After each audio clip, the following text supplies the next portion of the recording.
대선 빅매치, 대선까지는 이제 12일밖에 남지 않았습니다. 얼마 남지 않았습니다. 오늘의 대선 빅매치 라인업을 공개합니다. 오늘의 빅매치 라인업입니다. 자, 먼저 이재명 후보는 이런 얘기를 했습니다. 본인의 소위 호텔 경제론과 120원 커피 원가에 대해서 국민의힘과 이준석 후보가 비판을 하자 바보다, 가짜 정보다 라고 목소리를 높였습니다. 들어보시죠. 아무것도 없는 동네라도 경제가 사실은 100만 원이 있더라도 그게 딱 멈춰 있으면 불경기 그리고 공황이다. 그 경제는 순환이다. 100만 원을 가지고 있어도 누가 움켜쥐고 꼼짝 안 하면 그게 경기 침체죠. 불경기죠. 돈이 돌지 않으면 돈이 아니잖아요. 그런데 10만 원이라도 돈이 이 집 저 집 왔다 갔다 몇 번 돌면은 그게 10바퀴 돌면 100만 원 되는 거다. 그게 경제가 활성화되는 거다. 이 얘기하려고 설명을 좀 했더니 그거를 이상하게 꼬아가지고 이해를 못하는 거라면 바보고 곡해를 하는 거라면 나쁜 사람들이죠. 이해를 못하면 바보고 곡해하면 나쁜 사람들이다 라고 목소리를 높였습니다. 자, 그러자 이코노미에 대해서 잘 아는 전공하는 전공자 이준석 후보는 이건 대중에 대한 광역 도발이다, 아집이다라고 맞섰는데 들어보시죠. 이해를 못하면은 바보 아니냐라는 식으로까지 얘기하셨거든요. 그런데 이해를 못하는 사람이 이준석을 지칭하는 게 아니라 그냥 본인을 안 찍을 것 같은 일반 대중을 대상으로 해가지고 그런 광역 도발을 한 것 같거든요. 저는 이재명 후보의 그런 인식 자체가 굉장히 민망합니다. 사실 호텔 경제학 이런 것도 하루짜리인데 이재명 후보가 작정하고 지금 일을 키워가지고 아직을 부리고 있지 않습니까, 지금? 정치를 저런 식으로 외골수로 운영하는 사람 제가 한 사람 아는데요. 그 사람 정치 진짜 못하고 나중에 탄핵까지 당하던데 저는 이재명 후보에게 뭔가 기시감 약간 느낀다. 왜 국민에게 솔직해지지 못하고 자신의 생각을 수정할 생각을 못하느냐 이렇게 지적해 주십니다. 자, 이재명 후보는 이거 이해 못하면 바보다라고 얘기했고 이준석 후보는 저 고집 피고 아집하고 있다. 광역 도발이다라고까지 했습니다. 호텔 경제학 이게 뭔지 도표 좀 다시 한번 보시죠. 그러니까 호텔에 노쇼를 해도 지역 경제에 10만 원이 돈다. 근데 앞서 이재명 후보는 이게 10번 거치면 100만 원이 도는 거다라고도 주장했습니다. 이거 이해 못하면 바보라는 겁니다. 김광삼 변호사님, 바보입니까? 아닙니까? 저 이해 전혀 못하겠어요. 바보네요, 김광삼 변호사님. 그게 참 이준석 후보가 얘기했는데 이재명 후보의 아집과 고집이 장난이 아니다, 이제 그런 생각을 했어요. 120원도 마찬가지고요. 그다음에 이제 호텔 경제학도 제가 볼 땐 120원의 원가인데 내가 원가 개념을 잘못 얘기했다. 네.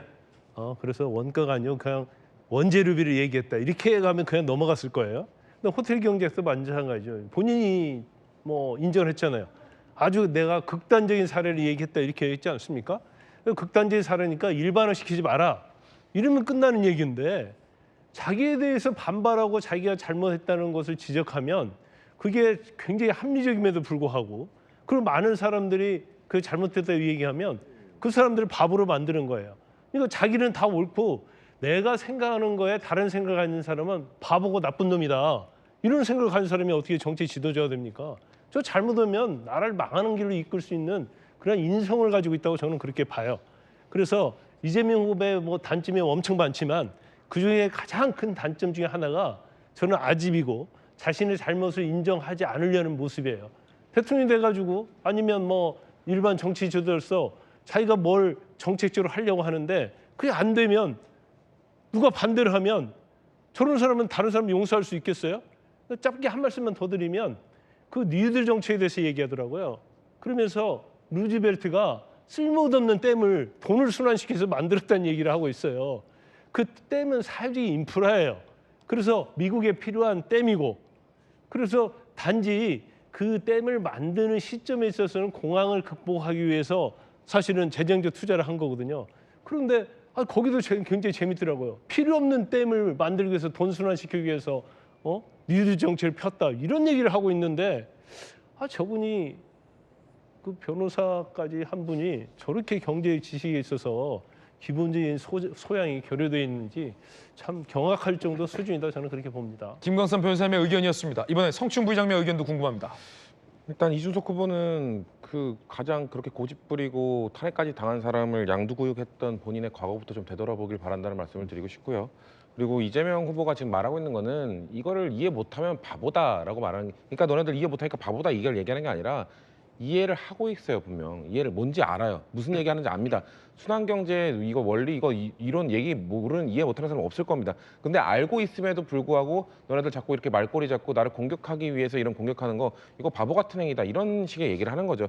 이걸 저는 국민들 이거 이해 못하는 분도 없을 거라고 생각해요. 근데 그 국민들 중에서 혹시나 거기에 동의하지 않은 분이 있을 수 있죠. 근데 그런 분들에 대해서 뭐 이재명 후보가 잘못됐다 이렇게 광역 도발하는 거 전혀 아니고요. 그거를 악용하려고 하는 지금 뭐 이준석 후보나 국민의힘 김문수 후보나 이런 분들에게 이걸 악용하지 말라라는 얘기를 하는 겁니다. 지금 대한민국 경제 어떻게 됐습니까? 안 그래도 좋지 않았는데 12월 3일 윤석열 전 대통령의 비상계엄 이후 그냥 아예 얼어붙었습니다. 아무도 지갑을 열지 않습니다. 지금 밤에 뭐 술집이나 음식점 가보면 사람들이 없습니다. 그런 얼어붙은 경기를 활성화시키기 위한 마중물을 만들어야 된다. 어떻게든 마중물을 통해서 돈을 이끌어내고 그러고 돈이 돌고 돌게 만드는 그런 순환 경제를 만들어내야 된다는 그런 설득하는 차원에서 좀 더 쉽게 설명하기 위해 뭐 그런 그림도 뭐 누가 그려준 걸 차용해 보고 그런 설득하는 과정 속에서 뭐 노쇼라는 좀 극단적 사례 그거에 대해서는 뭐 이해나 동의 못하는 분들 많을 수도 있다고 생각합니다만 그런 것들 딱 하나만 말꼬리 잡아가지고 이거 잘못된 거다라고 주장하는 그런 것들은 너무 악의적이다. 그러면은 저는 좀 발전적인 토론이 되고 발전적인 대선 과정에서의 정책 토론이 될 거면 그럼 어떻게 해야 된다는 거냐. 지금 그 얼어붙은 경기를 활성화시키기 위해서 우리는 순환 경제가 필요하다고 생각하고 그것이 뭐 기본소득이든 재난지원금이든 이걸 한번 논의해보자고 얘기를 해보고 싶은 건데 그럼 국민의힘은 이렇게 망쳐버린 아니 개혁신당은 이렇게 망쳐버린 경제 상황에 대해서 어떻게 회복하겠다는 대안을 갖고 있는 거냐. 그럼 좀 더 쉽게 설명해서 국민들에게 그걸로 대안을 선택을 받아보라고 저희는 얘기하고 싶습니다. 저희 말꼬리 잡을 게 아니라 당신들의 카드를 내놓으라고 말씀드리고 싶습니다. 예, 그런가 하면 세간에서는 이 카니에 웨스트라는 가수가 최근 내한 공연을 취소했는데요. 히틀러를 사랑한다라는 발언의 논란 때문에 이 카니에 웨스트의 이 내한 취소를 두고 앞서 이재명 후보가 얘기했던 이 소위 호텔 경제학에 대한 패러디도 나오고 있습니다. 이런 거죠. 카니에가 내한 공연을 취소했다. 카니에가 그런데 내한하며 호텔을 예약했다. 호텔이 침대를 10만 원 주고 구입했다. 나머지는 똑같습니다. 가구점이 치킨을 사 먹었다. 치킨이 문방구로 샀다. 문방구가 호텔에 빌린 돈을 갚았다. 그런데 카니에가 내한 공연을 취소했다. 지역 경제가 돌았다. 라며 그 밑에가 똑같이 나오는데 카니에는 결과적으로 방문하지 않았습니다. 하지만 지역에는 돈이 돌았습니다. 이게 카니에의 경제 효과입니다. 라는 말까지 패러디가 돼 있습니다. 여기서 그치지 않고 크리스티아누 호날두의 노쇼 사건도 빗댄 패러디가 있습니다. 자, 이렇게 결과적으로 날강두는 출연하지 않았습니다. 그러나 입장권과 중계권 판매로 방송사와 유벤투스는 활기가 돕니다. 이것이 바로 날강두가 가져다주는 경제 활성화입니다. 라는 패러디도 온라인에서는 돌고 있습니다.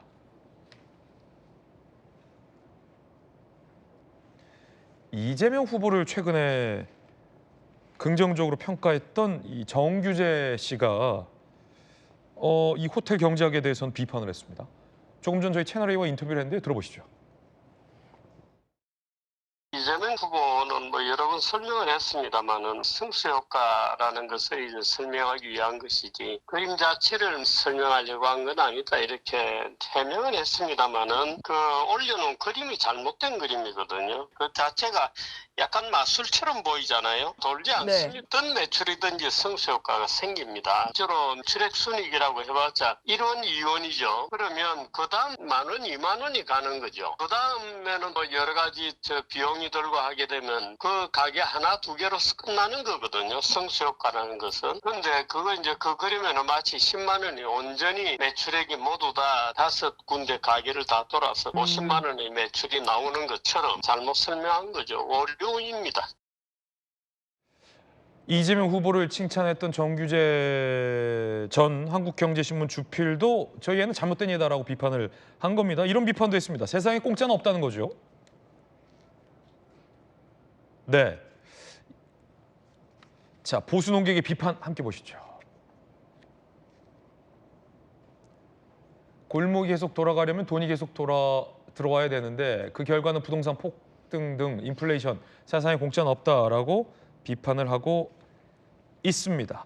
자, 오늘 중앙일보 이면에 경제학자들의 갑론을박도 실렸습니다. 흥미로운 게 이 현상 자체는 긍정적인 것 같습니다. 그러니까 대선 후보들이 본인의 경제 관련된 공약을 내고 경제학자들이 건설적인 토론을 하는 것, 이 자체를 몰아갈 수는 없는 겁니다. 함께 보시죠. 자, 하준경 한양대 경제학부 교수는 이재명 후보의 경제 책사죠. 그건 이재명 후보가 이 돈의 수단을 강조한 거다라고 해명을 했고요. 하지만 진보성의 경제학자는 현실에서 없는 우화 같은 모델이라고 비판했고요. 허준영 서강대 경제학부 교수는요, 노쇼당한 호텔 사장은 기회비용 발생은 피해자다. 안동현 서울대 경제학부 교수는요, 모델의 생산이 부재하다. 케인즈의 승수 효과도 아니다라고 비판을 한 얘기도 오늘 조간신문에 보도가 되고 있습니다.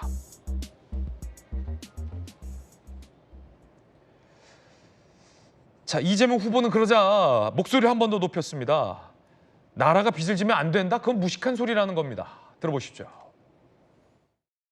참 한심한 얘기가 또 있는데, 나라 빚이 뭐 1,000조 원이 넘었다는 둥, 이런 소리 하면서 절대 나라가 빚을 지면 안 된다는 이런 무식한 소리 하는 사람들이 있어요. 코로나 때 다른 나라는 GDP, 국가 총생산의 10%, 15%, 심하게는 20% 가까이 빚을 지면서 국민들을 지원해 줬어요. 그런데 우리나라는 국민들한테 공짜로 주면 안 된다는 희한한 생각 때문에 그냥 돈 빌려만 줬어요. 자영업자고 민간이고 다 돈 빌리는 바람에 다 빚쟁이가 됐다고요. 이자 내느라고 소득도 다 얼마 안 되는데 빚 갚느라고 정신 없지 않습니까? 그래서 경제가 죽고 있잖아요. 대체 뭐 하는 겁니까 이게? 그러자 여러 보도에 따르면 민주당 내부에서도 이 후보의 이런 발언에 우려의 목소리가 나오고 있다는 보도가 나왔습니다. 자, 이런 보도들에 따르면 민주당 의원 A, 자, 현대 상황은 바둑으로 치면 끝내기인데 끝내려다 이거 반집을 이룰 가능성이 있다. 정제된 발언 중심으로 가길. 민주당 원내지도부 의원피, 후보의 즉흥 발언이라 이 달리 방도가 없다. 경향신문이 썼군요. 경향신문이 인터뷰를 했습니다. 우려의 목소리가 나오고 있는 겁니다. 자, 전병현 새민주당 대표, 구민주당 의원이죠. 커피 원가 120원에 대한 비판 발언을 냈습니다.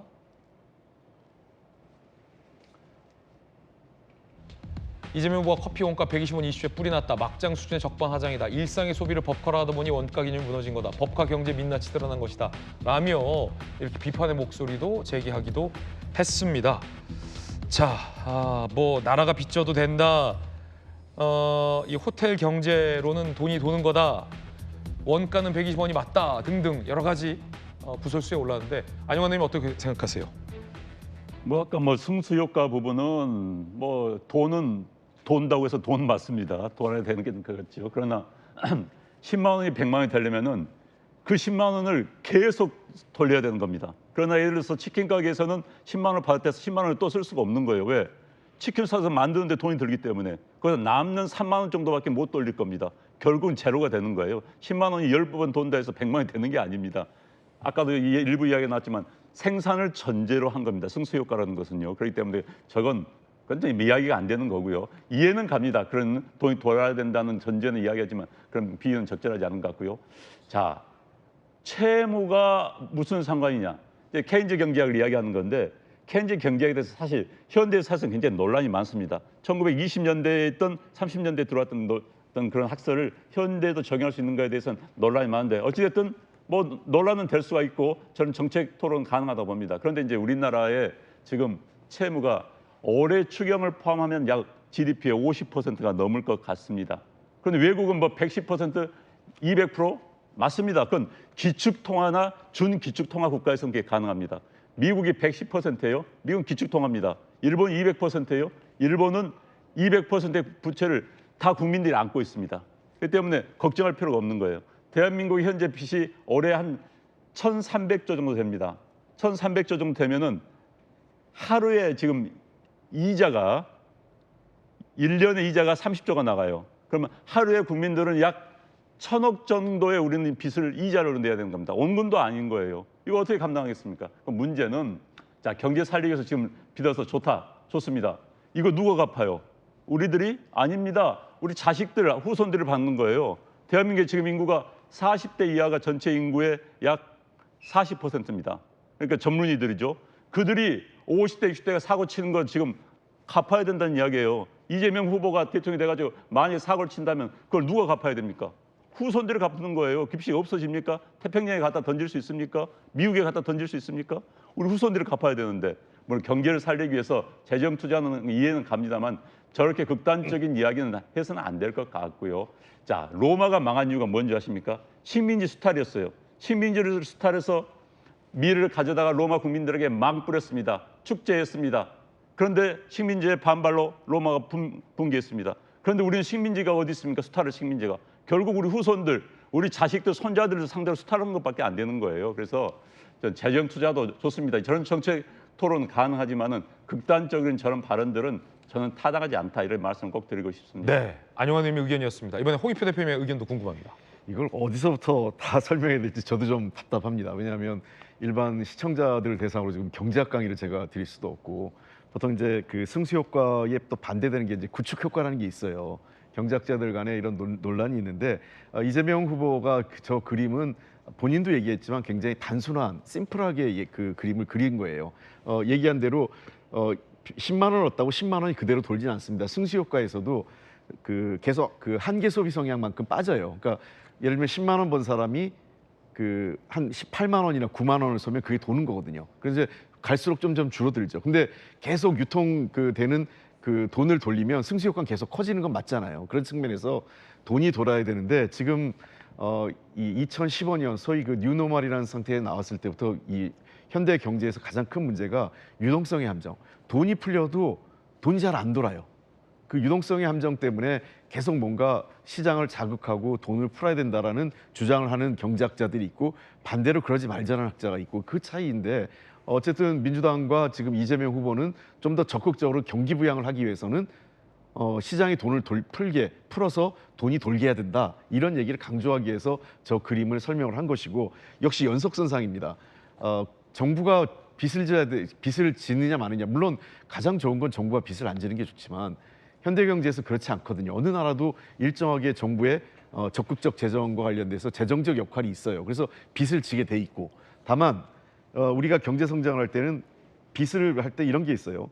인플레이션하고 실질 경제 성장률 합친 게 경상 경제 성장률인데 경상 경제 성장률 그래서 경제의 파이가 몫이 커지면 재정 건전성은 좋아집니다.